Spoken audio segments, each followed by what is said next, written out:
ఇంట్లో 5గురు పిల్లలుంటే సందడి సందడిగా ఉంటుంది. ఈ 5గురు పిల్లల్లో ఎవరు ఎక్కువ అల్లరి చేసేవాళ్ళు?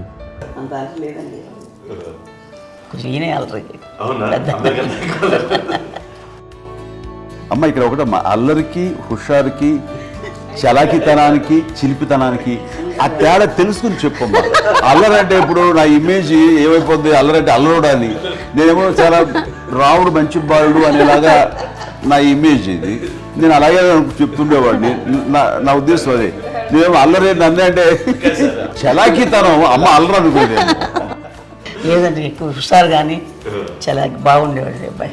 ఇంట్లో పనులన్నీ మీకు సాయంగా ఉంటాయి? అవునండి, వాడే చేసేవాడు. ఇంట్లో ఎవరు ముట్టుకునేవాడు కాదు, మా నాగబాబు అస్సలు ముట్టుకునేవాడు కాదు. అన్నిటికీ నాకు ఆయన సహాయమే పాపం. నాన్న ఆయన ఉద్యోగం వెళ్ళిపోయారు. నేను పాక్కుంటూ అలాగా వెళుతూ వెళ్ళిపోయాను, నాకు తెలియదు.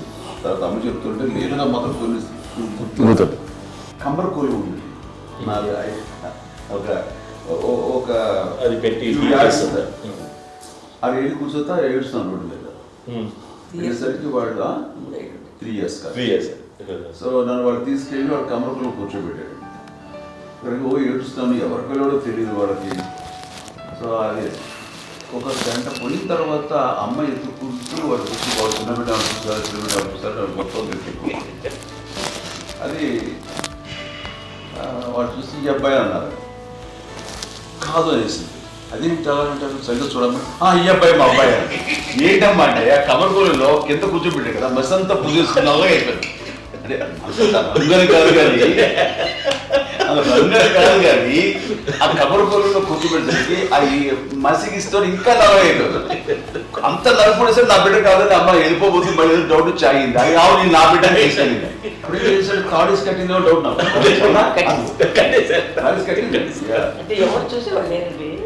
అమ్మేమో అల్లరి అనుకునేదండి, నాకేమో చిన్ననాటి మహాభాగవతంలో కృష్ణుడి కార్యక్రమం అనుకుంటాను. ఆయన మహానుభావుడు అందరికీ ఆ లక్షణం ఉంటుందేమో చిన్నప్పుడు. కొన్నిదల కుటుంబ సభ్యులు మంచి రుచులను ఆస్వాదిస్తారని, మంచి భోజనాలని ఆనందిస్తారని అందరికీ తెలుసు. చిన్నప్పుడు వీరి ఆహారపు అలవాట్లు ఎలా ఉండేవి? ఇదేవి ఎగిరేవి ఇవి ఎవ్రీ డే 2 పూట్ల ఉండాలంట. మరి నాగబాబు పాపం ఏముంది, తిన్నట్టు ఇష్టం.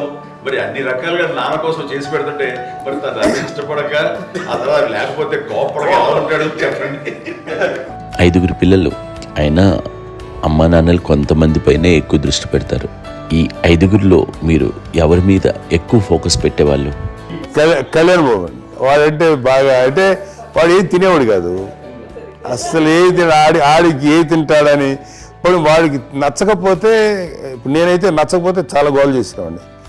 అన్నయ్యకేమో చాలా అన్నయ్య ఏదైనా ఏది పెట్టినా తినేవాడు, అసలు అడ్జస్ట్మెంట్ మెంటాలిటీ. నాకేమో నచ్చకపోతే చాలా గొడవ పెట్టేవాడిని. తిండి ఇది ఒక అన్నం, ఇది ఒక కూరలు వెళ్ళిపోయేవాడిని. అమ్మకు అమ్మతో తిట్టి నాకు వెజిటేరియన్ ఎనర్జీ ఉండేది, అంటే చిరాకు అనమాట. కళ్యాణ్ బాబు ఏంటంటే తనకి ఇష్టమైన ఫుడ్ ఉంటే తింటాడు సైలెంట్గా, బాగలేకపోతే సైలెంట్గా వెళ్ళిపోతాడు. అమ్మకి ఏమంటాడు, వదిలేమ్మా తన తింటాడు, అది నిశ్శబ్దంగా నిరసన ప్రకటించేవాడు. దాంతో వాడి గురించి చాలా ప్రొటెక్టివ్గా చూసుకునేది అమ్మ. పైగా చిన్నప్పటి నుంచి కొంచెం వాడు వీక్గా ఉండేవాడు, అంత బలమైన ఇది కాదు. దాని తర్వాత కొంచెం అందుకని అమ్మ వాడిని స్పెషల్గా చూసుకునేది. వాడు స్పెషల్ కిడ్ అయ్యాడు ఇంట్లో. మీ అమ్మగారు మీ అక్క చెల్లెళ్ళకి ఇచ్చిన సలహా ఏంటి?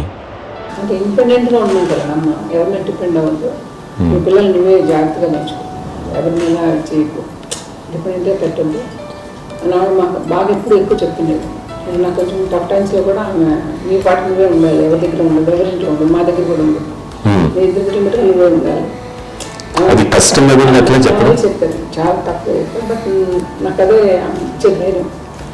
ఇండిపెండెంట్గా అట్లా ఒకరి దగ్గర ఉంటే నీ గౌరవం తగ్గిపోతుంది, ఎక్కడ ఉండదు. అది చాలా నాకు చాలా ఇన్స్పైరింగ్ ఉండేది మాటలు. ఇప్పుడు కూడా అది చాలా హ్యాపీగా అనిపిస్తుంది అని చెప్పింది. అంతే కదా, మనకి ఏదైనా రోగాలు వస్తే మనమే, బట్ తగ్గించే వాళ్ళు కన్సర్న్ చూపించే డాక్టర్స్ ఒట్టుకొక కిత్తలు కింద ఉండొచ్చు, కానీ పోరాడాల్సింది మనమే. నాకు సార్ కొంచెం ఏదో ఒక డిప్రెస్డ్ ఇదేదో వస్తాయి ఫేస్ ఒకటి, నేనేదో ఇంకా మా అందరి నుంచి నేను సపరేట్ అయిపోయినట్టు ఒక సిచ్యువేషన్ వచ్చినప్పుడు అమ్మ నన్ను పట్టుకుని I'm there for you yes, ఎవరు నువ్వు అన్న ఎస్ అన్న ఫ్రెండ్స్ కానీ ఎవరైనా సరే ఎప్పుడు కూడా అలోన్గా మటుకు అనుకోకు, నేను నాన్న ఆవిడ నన్ను పట్టుకొని ఇచ్చిన అఫెక్షన్ లేదా ఫీలింగ్ అసలు బలం అన్నమాట. ఇంకా ఏమైనా చేయగలను నేను, పర్లేదు లైఫ్లో నాకు ఏదైనా సాధించగలను అన్న ఒక భరోసా తల్లి దగ్గర నుంచి రావడం అనేది నాకు ఎవరు అవసరం లేదు అనిపించింది. అంత స్ట్రాంగ్గా ఆవిడ, వెరీ స్ట్రాంగ్, వెరీ ప్రాక్టికల్. అంత స్ట్రాంగ్ చేసింది నాన్న అని చెప్పండి. మా పిల్లల విషయంలో మేము కూడా మేము అంత స్ట్రాంగ్ కాదేమో, సెన్సిటివ్గా ఉంటాం, కానీ అమ్మ మటుకు చాలా స్ట్రాంగ్గా ఉండి మమ్మల్ని కఠినంగా ఇలాగే ఉండాల్సింది, ఇలా ఉండండి అప్పుడే మీరు నేర్చుకుంటారు. ఇక్కడ అమ్మ పాజిటివ్నెస్ గురించి ఇంకో మాట చెప్పాలి. అంటే తన బిడ్డలకే కాదు, ఈ రోజున మా రెండో పాప శ్రీజ కూడా తనకి లైఫ్ చిన్న డిస్టర్బెన్స్ వచ్చింది. ఆ టైంలో కూడా తను ఏముందంటే అప్పుడు నాన్నమ్మ దగ్గరికి వెళ్ళాను, తను ఇచ్చిన భరోసా, తను ఇచ్చిన మాట వెళ్ళలేని ధైర్యం వచ్చింది నాతో. నాన్నమ్మ దగ్గర ఎప్పుడు కూర్చోస్తాడు అప్పుడే పాజిటివ్ ఫీలింగ్ వస్తుందని నాతో షేర్ చేసుకుంటాను. తను మాతో చెప్తుంటే అనిపిస్తుంది కరెక్ట్, అమ్మ ఏం పర్లేదమ్మా, లైఫ్ అంటే ఒకరితోనే అయిపోదు, ఆ ఒక్కడి వల్ల వాళ్ళ ఇన్ఫ్లుయెన్స్ తోటో వాళ్ళు మన మీద నియంత్రించడం కానీ మన బాధల్ని వాళ్ళు చేయడంలో తప్పు. జస్ట్ నువ్వు నీ గురించి నీ మనసులో ఏదనిపిస్తే నీ గుడ్ ఫీలింగ్ ఏదిస్తుందో ఆ ఫీల్ ప్రకారం వెళ్ళిపోదు. అంటే ఆ జనరేషన్ పీపుల్ ఎక్స్పెక్ట్ అలా కాదు, ధైర్యం ఉంది, అందరికీ ధైర్యం బాగా ముందుకొస్తారు. ఫాదర్ కూడా, మా నాన్నగారు కూడా అస్సలు ఎప్పుడు అనేవాళ్ళు, ఎప్పుడు మీరు పెట్టే చెయ్యి మీరు ఎప్పుడు పైన ఉండాలి తప్ప తీసుకుని ఎలా ఉండకండి, చేతులు పెట్టుకొని అనే అట్లాంటివి చెప్తుండేవాళ్ళు. అందుకని మాకు చాలా ఇండివిజువాలిటీ మాకు బాగా, ఎప్పుడు కూడా ఒకళ్ళని అడగడం అని, ఈవెన్ బ్రదర్స్ని అడగాలన్నా కూడా మాకు అది పడిపోయింది మైండ్లో, కొంచెం కష్టపడ్డది. సో నాకు అంటే ఆవిడ మా అమ్మ ఏదన్నా కొంచెం డిప్రెస్ అయినా నేను చాలా ఎక్కువ అమ్మకి షేర్ చేసుకుంటే, అన్నయ్య కూడా లేడు. అన్నయ్య ఉన్నప్పుడు ఓకే, లేనప్పుడు నేనే ఎక్కువ షేర్ చేసుకున్నాను. బట్ ద బెస్ట్ థింగ్ మా అమ్మ దగ్గర నుంచి హగ్ అండి. ఈరోజు కూడా మా అమ్మని హగ్ చేసుకోకపోతే అంటే అది నాకు మా అందరిలోనూ, అంటే ఆవిడ పెద్ద చదువుకున్న వ్యక్తి కాదు, పెద్దగా బయటికి వెళ్ళి నా ఎక్స్పోజర్ కాదు, కానీ ఇవాళ అన్నయ్య కానీ విజయ, మాధవి, నేను, కళ్యాణ్ బాబు ఈ రోజుకి టుగెదర్గానే ఉంటాం.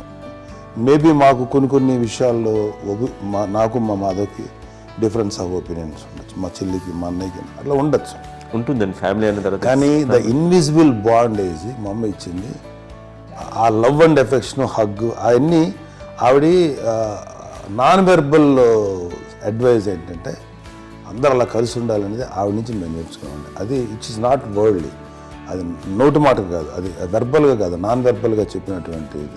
సో అందుకని అది మాకు గొప్ప, మేమందరం ఇప్పుడు అలా ఉండడానికి కారణం, అంత కలిసి ఉండడానికి కారణం, మెయిన్ కారణం మా అమ్మ అండి.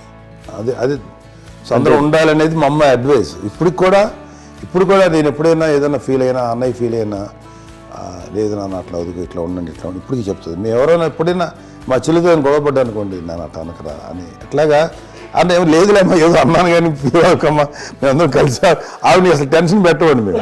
సో అలా అది ఆవిడ నేర్పించింది, అలా కలిసి ఉండటం అనేటువంటి బాండేజ్ని ఆవిడ తన ఒక హగ్తో చెప్పింది. అన్నయ్య సినిమా చూడండి, జాదుకే చెప్పాను చూడండి, అది మా అమ్మ దగ్గరే ఉందండి. శంకర్దాదాలో చెప్తాడు చూడండి. ఇప్పుడు మోడర్న్ వర్డ్స్ లో చెప్పాలంటే మీ అందరికీ ఆవిడ ఒక వైఫై లాంటిది. Yes, you can say that. Yes.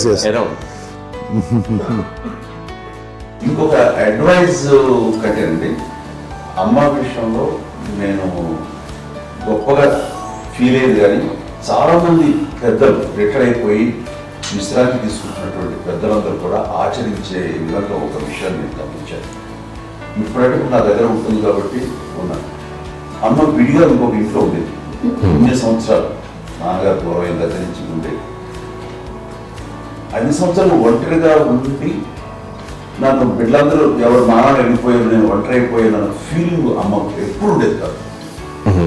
తర్వాత బిడ్డలు ఆయా వాళ్ళ టైం బట్టి వచ్చి చూసుకుంటూ సరిపోతుంది. అది వారమా, నెలక, 2 నెలక, అసలు ఒకసారి రాలేని పరిస్థితిలో ఉంటుంది 5-6 నెలల పాటు.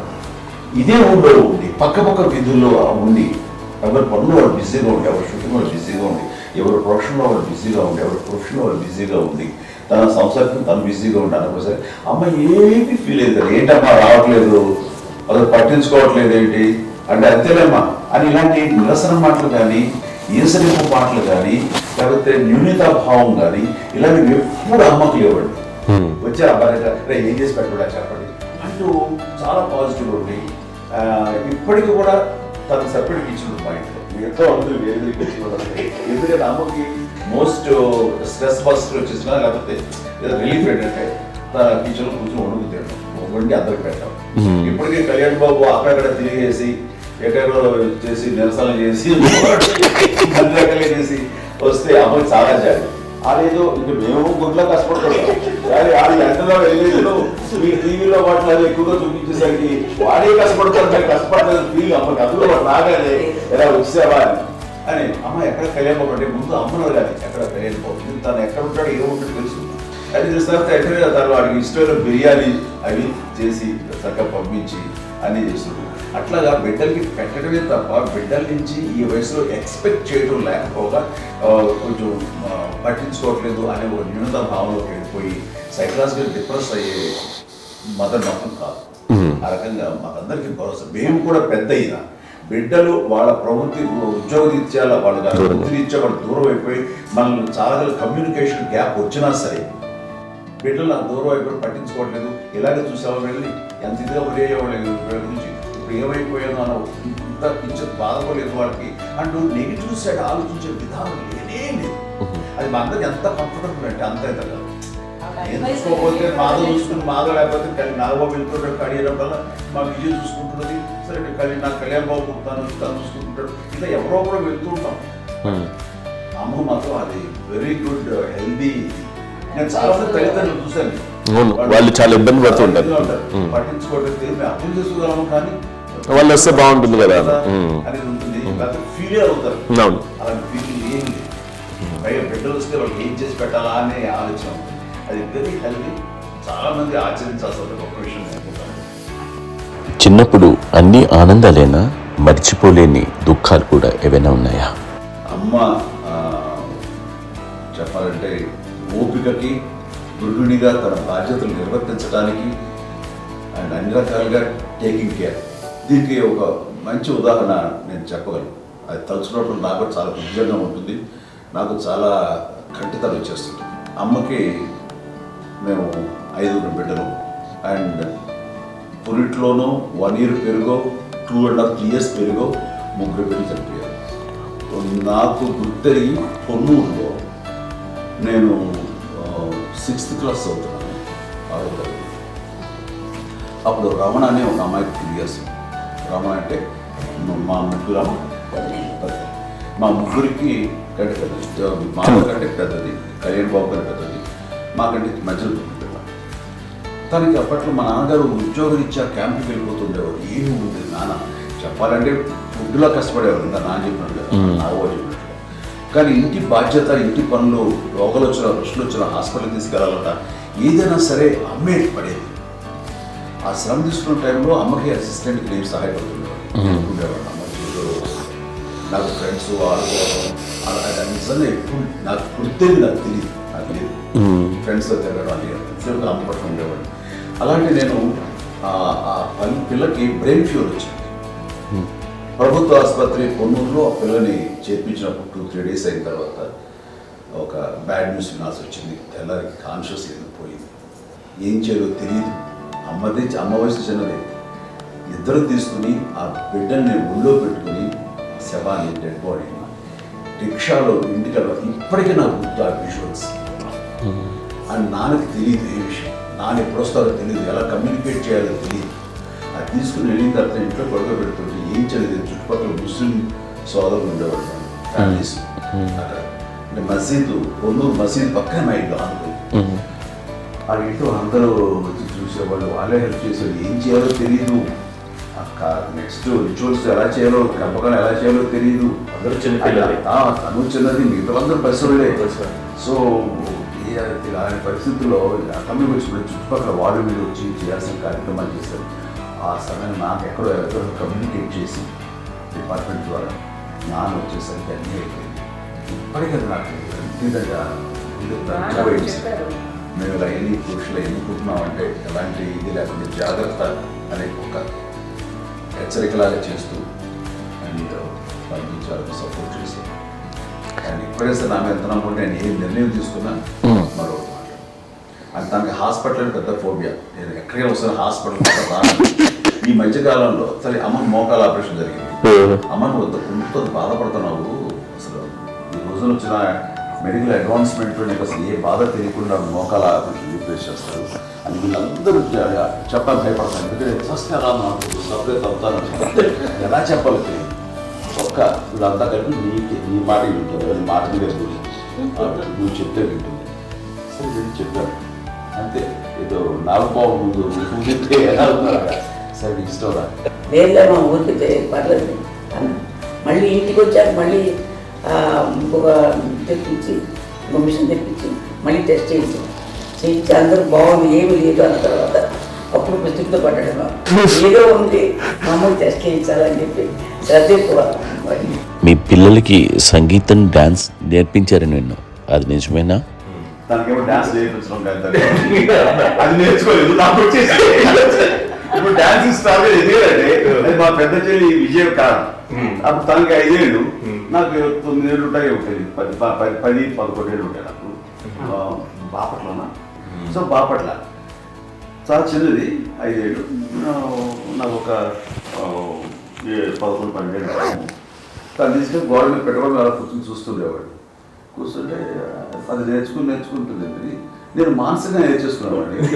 ఇప్పటికీ ఆ స్టెప్స్ ఏమిటి వేస్తాను అంతగా ఇప్పుడు దాని తర్వాత ఇంకోటి ఏంటమ్మా నమ్మో నమ్మో ఎన్ని ఉన్నాయో సాంగ్స్ నేను నేర్చేసుకున్నాను అన్నమాట.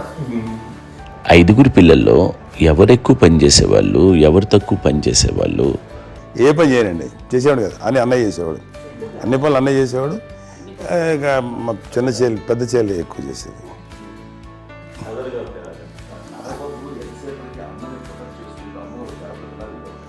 అదే అబద్ధం అండి, అది అన్నయ్య నన్ను గౌరవంగా మాట్లాడుతున్నాడు కానీ అన్నయ్య అవుట్ ఆఫ్ ప్రొటెక్షన్ మాడుతున్నాడు కానీ అవుట్ ఆఫ్ మాడుతున్నాడు కానీ అసలు ఎప్పుడు ఏ పని చేయలే. లేదు ప్రామిస్ అండి, ఏ పని చేసేవాడు కాదు. మా ఇద్దరికి మధ్యలో పాపం అన్నయ్య చాలా పని చేసేవాడు. ఎంత పని చేసేవాడు, నేను ఇచ్చిన తర్వాత మళ్ళీ నాకు ఏదైనా చిన్న పని చెప్తే అది కూడా నువ్వే చేయనివ్వండి. ఆ కోపం వచ్చి ఒకడు కొట్టేవాడు. కొడితే కోపం వచ్చేది తప్ప వెళ్ళేవాడు కాదు. అమ్మకి ఎప్పుడు ఏంటంటే ఒక ఇదే పని చేయడని, అంతే. నిజంగా ఏ పని చేసేవాడు కాదు. అవునా? లేదు మహాప్రేమ.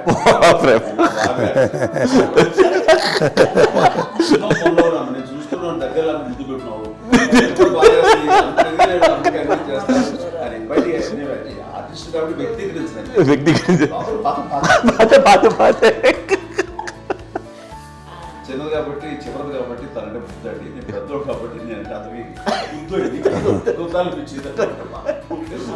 ఎక్కువ కష్టపడింది కానీ మా నాన్నగారి చేతిలో ఎక్కువ అంటే నాన్న బాగా కోపం ఎక్కువ అనుమానించింది కానీ అన్నయ్య పాపం బాగా దొరికేసేవాడు పాపం.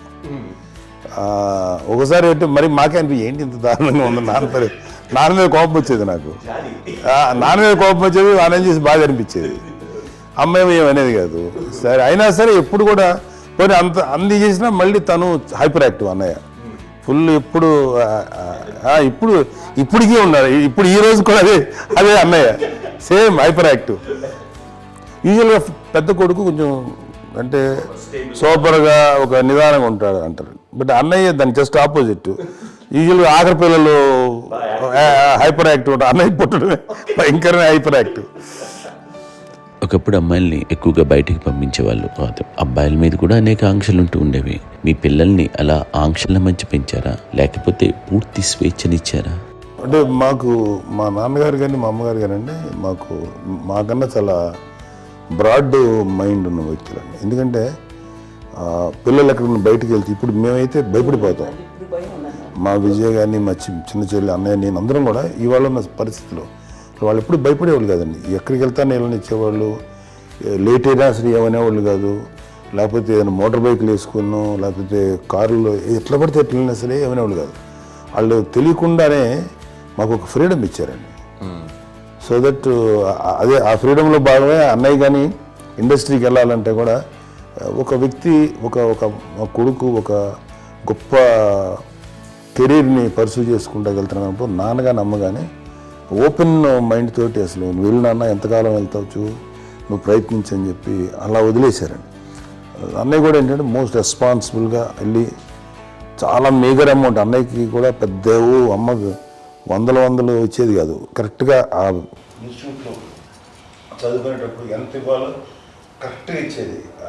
తనకి ఎక్స్ట్రా ఖర్చు పెట్టుకుంటే అంటే అట్లా ఉండేది అంతే కదా. అంత జాగ్రత్తగా అన్నయ్య కూడా అంత రెస్పాన్సిబిలిటీగా రెసిప్రోకేట్ అయ్యి చేసి అందువల్ల మా అమ్మ నమ్మకం చూడాలి, మా అమ్మగారి మా నాన్నగారి నమ్మకాన్ని అంటే ఎప్పుడు అది పాడు ఇంత నమ్మకానికి 10 times ఇచ్చాడు. ఏ వయసెస్ వైపు కానీ ఏ అలవాట్ల వైపు కానీ ఎందులో ఇండల్జ్ అవ్వకుండా నాకు నేనుగా నియంత్రించుకుంటూ సరైన మార్గంలో వెళ్ళేలాగా నాకు వెళ్ళడానికి లోపల ఆ స్ట్రాంగ్ థాట్ అడగగానే వాళ్ళు రెసిస్ట్ చేస్తే ఇచ్చానని ఆపేశారు అని ఏదో చిన్న రిలక్టెంట్ ఫీలింగ్ ఉంటుంది. వాళ్ళ మీద చిన్న కోపం నిరసన ఉండేది.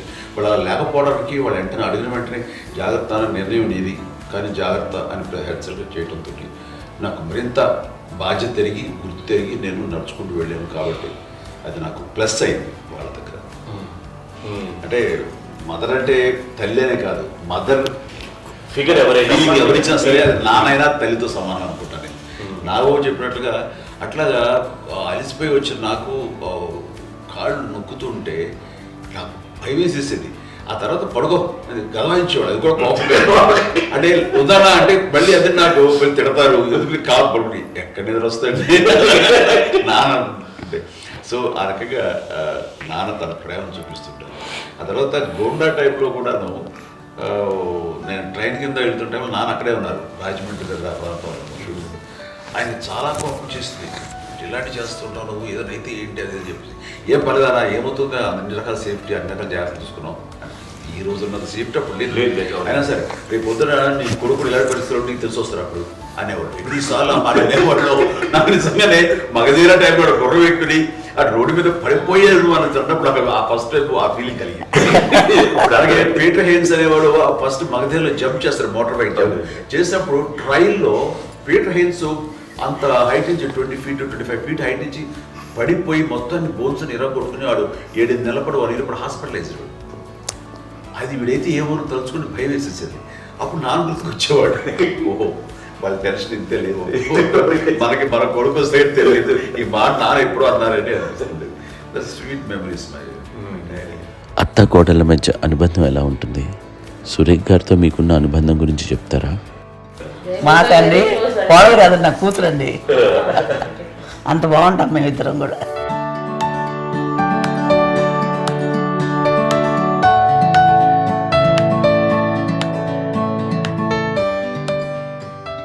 మీది ఒక అందమైన ఉమ్మడి కుటుంబం, అందరూ కలిసి ఉంటారు.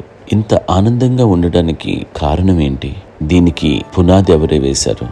మా నాన్నగారి క్వాలిటీ నేను ఎగ్జాంపుల్ చెప్పగలను. అమ్మ వాళ్ళ ఇంట్లో పెద్దది, వాళ్ళ నాన్నగారు అంటే మా తాతయ్య గారు ప్రొహిబిషన్ డిపార్ట్మెంట్లో సిఐగా ఎస్ఐగా చేశారు. ఏదో మా ఇన్స్పెక్టర్ సిఐ చేసి ఆయన కాలం చెందారు. చాలా ఎర్లీగా 48 years చచ్చిపోయారు. 40 దాదాపు 40 సరిపోతే ఆయనకి అప్పటికి అమ్మ కాకుండా 4 బిడ్డలు. అమ్మ తర్వాత అబ్బాయి తర్వాత 3 ఆడపిల్లలు. వాళ్ళు ఏంటంటే రాకరావడి నాగోప కంటే కూడా చిన్నవాడు. అది ఆ వయసు అంత చిన్నవాడు. అమ్మ మా పిన్నమ్మలు నాకంటే చిన్నవాడు. అలాంటి పిన్నమ్మల్ని ఆయన వీళ్ళ నాగ చనిపోయిన తర్వాత తన ఫ్యామిలీ అంతగా నాన్న పెంచారండి. నాన్న కూడా అరాపురా శాలరీ మీద బతికేదే తప్ప కూడా కాదు. సో తనకు మిగిలిన దాంట్లో మళ్ళీ ఆ ఫ్యామిలీని చూసుకోవడం, మా అమ్మమ్మని చూసుకోవడం, వాళ్ళ మంచి చెడు చూసుకోవడం. వాళ్ళకు ఇల్లు మాత్రం ఉంది మొగల్తూరులో. ఆ ఇంట్లో వాళ్ళు అద్దెకు వస్తే ఆ కొంచెం డబ్బు నానిచ్చేయడం, అక్కడ పొలం కొనిచ్చారు, ఆ పొలం మీద వచ్చే డబ్బుతోటి అంతా బాగా చూసుకోవాలి తన ఫ్యామిలీ లాగా. అందరికి మ్యారేజ్ కాబట్టి నాన్న ఫస్ట్ సూత్రధారి, అమ్మ కూడా ఫ్యామిలీ బాండింగ్ టుగెదర్నెస్ అనేది స్ట్రాంగ్గా ఉండటానికి నాన్న ఏర్పాటు చేసినటువంటి బీజం. అది అమ్మ కంటిన్యూ చేస్తుంది. మేము ఇవన్నీ చూసి మేము నేర్చుకుని మేము టుగెదర్ అట్లా ఉంటాం. అందునే we are very rich in terms of emotional bonding. ఇప్పటికే ఎవరికి ఏ కష్టం వచ్చినా, ఎవరికి ఏది ఇబ్బంది వచ్చినా సరే మొత్తం అందరం గురిపోతాం. ఏ లెవెల్గా వెళ్ళిపోయి మోర్ సపోర్ట్ చేస్తాం. అండ్ వీ డోంట్ ఎక్స్పెక్ట్ ఇంకా అంతమంది ఏముంటుంది ఒకరినొకరు భరోసా. అది మా ఫ్యామిలీ మేము వెరీ స్ట్రాంగ్ అని చెప్పాలి. పెద్దవాడు కాబట్టి అవకాశం నాకు వచ్చింది కాబట్టి అమ్మ, ఇది ఎప్పుడు ఎవరు కొన్ని విషయాలు నాగబాబు సపోర్ట్గా ఉంటాడు. నాగబాబు ఉండి వాడు ఉంటే భరోసా. అలాగే ఆడపిల్లలు మీ అందరిలోనూ అమ్మని ఎవరు ఎక్కువ జాగ్రత్తగా చూసుకుంటారు? ఎందుకంటే ఎగ్జాక్ట్లీ మేము కూడా గమనించలేని సున్నితమైనటువంటి విషయం, లైక్ తండ్రి విషయం కానీ, అమ్మ మూడు కానీ, అన్నయ్య ఎంత క్యాజువల్ ఎంత బిజీ ఉన్నా ఒక అమ్మాయి ఉంటుంది. అలాగే చాలా చిన్న చిన్న విషయాలు కూడా చాలా మెడికల్ ఇంట్రెస్ట్. అందుకని మాకు అన్నయ్య ఉన్నాడు, అన్నయ్య దగ్గర ఉన్న అమ్మ అంటే ఇంకా ఎక్కువ రిలాక్స్ అయ్యాను. అన్న దగ్గరికి వచ్చాక మేము అందరం చాలా కంఫర్ట్ అయిపోయాం. ఎప్పుడు ఎవరు కొన్ని విషయాలు నాగబాబు సపోర్ట్గా ఉంటాడు. నాగబాబు ఉండి వాడు ఉంటే భరోసా. అలాగే ఆడపిల్లలు ఇట్లా ఒకరు కాంప్లిమెంటింగ్ టు ఈచ్ అదర్ అండి. అవి ఒక్కరు కాదండి, అది వాళ్ళు ఆమె చూపించే ప్రేమగా నేను చెప్పగలను. కానీ బట్ దీని అందరూ సూత్రధారి నాన్న తర్వాత అది అమ్మ మెయింటైన్ చేస్తుంది. ఇప్పుడు అమ్మ నా ఇంట్లో ఉంది అంటే మనవాళ్ళు వస్తారు, మనవాళ్ళు వస్తారు, ఆడబిడ్డలు వస్తారు, వీళ్ళ బిడ్డలు వస్తారు, ఇల్లు ఎప్పుడు కలకలాడతారు అమ్మ. అది మేమందరం ఆచరిస్తుంటాం పండగలకి, పబ్బాలకి. అది నిన్న మొన్న నాగబాబు వచ్చి చాలాసేపు కూర్చున్నాడు. నేను ఇంట్లో లేకపోయినా వచ్చి నాగబాబు కూర్చొని టైం స్పెండ్ చేసి వెళ్ళిపోతుంటాడు. అలాగే చెల్లెలు ఇద్దరు ఆల్మోస్ట్ ఎవ్రీడే మాత వస్తుంటుంది, తను కూడా వస్తుంది. నిన్న సాయంత్రం కూడా వచ్చి ఉంటుంది. అమ్మా మధ్యాహ్నం వచ్చి కదా వచ్చి ఇక్కడే భోజనం చేసుకో అలా ఉంటుందండి. ఈ తరం వాళ్ళకి మీరు ఇచ్చే సలహా ఏంటి? కలిసి ఉంటే బాగుంటుందండి. పిల్లలు తల్లి కలిసి ఇంకా అక్క చెల్లెలు తమ్ముడు అందరూ కలిసిమెలిసి ఉంటుంది. అన్నీ సంసారం నిలబడుతుంది. లేకపోతే ఏముందండి, ఇక్కడ వెళ్ళిపోతారు. విడిపోతే ఇక్కడ ఎవరు బాగా అంతే. ప్రేమలు ఇప్పుడు లేవండి, తగ్గిపోయాయి. మెకానికల్ చాలా మటుకు ఏదో ఇంకా వాళ్ళ పనులు చేసుకోవడం ఏదో జరిగిపోతూ ఉంది అనుకోండి. అంత ప్రేమలు ఎక్కడ లేవండి ఇప్పుడు ఈరోజు. అంటే ఒకప్పుడు ఒకళ్ళకి ఇంకొకళ్ళు భరోసాగా ఉండేవాళ్ళు, అంటే అందరూ కలిసి సపోర్ట్గా ఇది చేయడం. ఎందుకంటే వీళ్ళ పెద్దనాన్నగారి పిల్లలు కూడా ఆయన చూసేవారు. మా నాన్నగారు అన్నయ్య గారు నాన్నగారు వాళ్ళ బిడ్డలు కూడా వాళ్ళ ఇక్కడే బిడ్డలు కూడా ఉన్నారు. నేనే పెళ్లి చేశాను. వాళ్ళు కూడా అమ్మే, వాళ్ళ ఆడపిల్లలు కూడా అమ్మే. పెళ్లి చేశాను ఇద్దరు పిల్లలు. చూడండి, నాన్న ఎట్లయితే తన చెల్లెలు చూసుకున్నారో అట్లే నాన్న తరపు అమ్మగారి పిల్లలు వాళ్ళు చనిపోయారు చెల్లి గారు. వాళ్ళ బిడ్డలకి పెళ్లిళ్ళు, పేరెంటాలు అన్నీ చేసింది అమ్మాయి. అమ్మ అలా చేసింది కాబట్టి అది మాకు మార్గదర్శకం ఉంది. ఇప్పటికీ వాళ్ళు కొంచెం ఒక మాదిరి పరిస్థితి ఉంటే వాళ్ళకి ఇల్లు కూడా పెట్టడం కానీ వాళ్ళకి తగిన సహాయం కనుక ఎవ్రీ మంత్ మా పెదనాన్నగారి అమ్మాయి ఆడు ఆల్మోస్ట్ 70 వాళ్ళకి ఎవ్రీ మంత్ మా ఇంటి నుంచి మొత్తం వెళ్ళిపోతాం. 10,000-15,000 మా అబ్బాయి మంచి స్థానం ఎన్నో సంవత్సరాలు వెళ్ళిపోతాను. బ్యాంక్ ఫస్ట్ అదంతా కూడా మా పెద్దలు వచ్చింది. వాళ్ళు కూడా వచ్చి అమ్మని అంతా ప్రేమలో చూస్తారు, ఇష్టంగా చూస్తారు.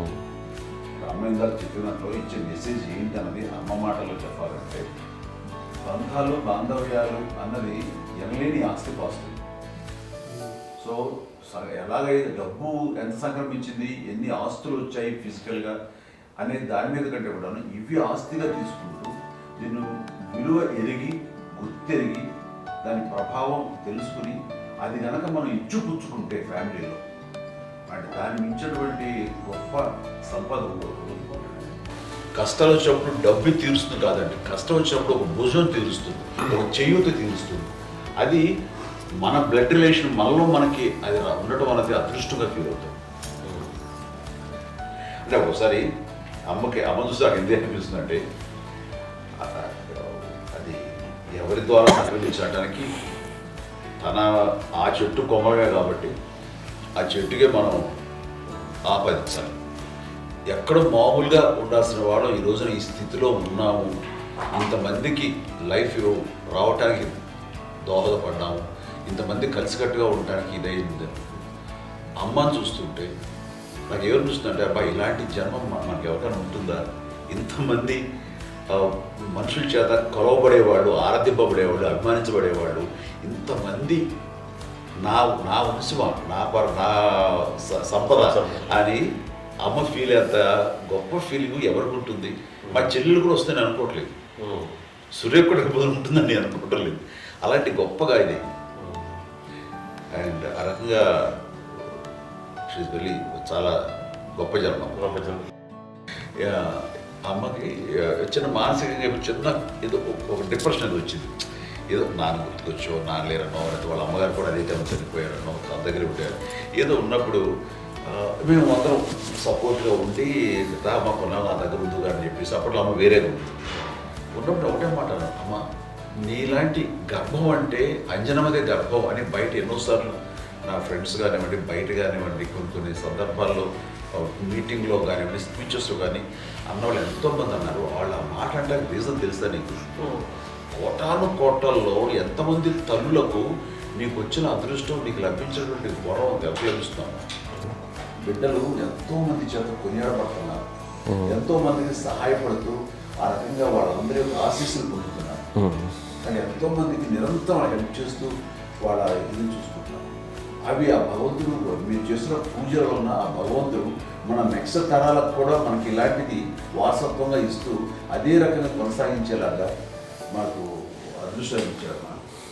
ఇంతమంది ఎవరు నీ నుంచి వచ్చిన వాళ్ళే, నీళ్ళు నీ ఎంత గొప్ప గర్భం, ఎంత గొప్ప జన్మ నీది. అలాంటిది నువ్వు ఇలా అవటమేంటి?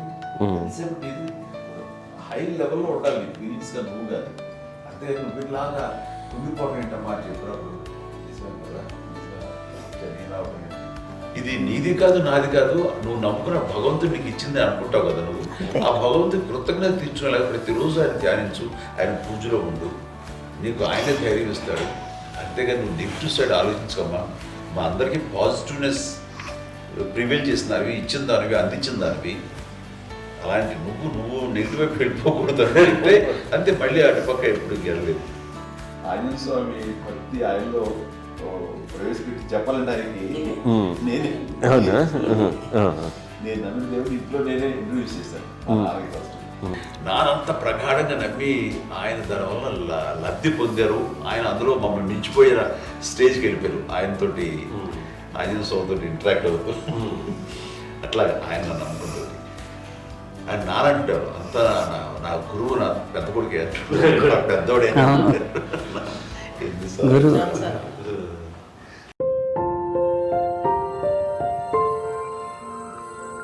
Please subscribe to the channel and download the Politicos app from the links in the description.